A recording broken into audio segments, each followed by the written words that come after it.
Le temps passe et emporte dans son sillage tourbillonnant bien des souvenirs, bons ou mauvais. Et quand les réminiscences s'estompent, c'est que l'oubli commence à s'installer. Se remémorer sans être captif d'un chagrin et d'un deuil prolongé, sans s'apitoyer sur son sort et continuer à profiter de la grâce des jours qui sont décomptés. Les moments de souvenir devraient donc toujours résonner comme un rappel de ce qui a été.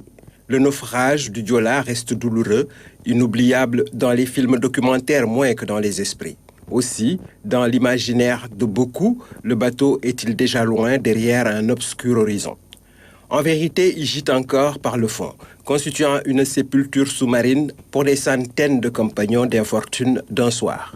Faut-il les laisser à leur sommeil dans ces abysses ou aller vers le renflouement de l'épave?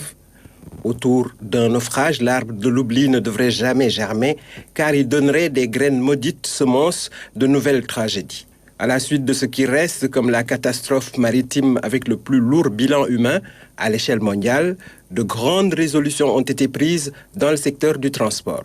L'occasion avait été saisie pour espérer transformer notre relation désinvolte à la sécurité.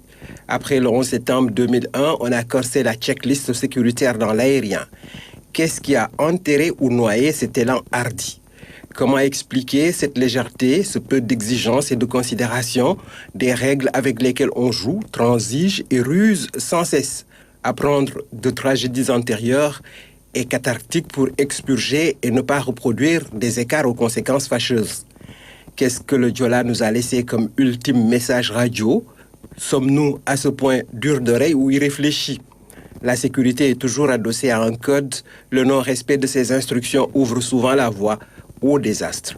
Rien que pour le sacrifice des naufragés, nous avons cette obligation de mourir autrement que par une imprudence coupable. Le mémorial a enfin émergé face à l'estuaire, debout pour que la mémoire ne soit pas le siège de l'inacceptable amnésie.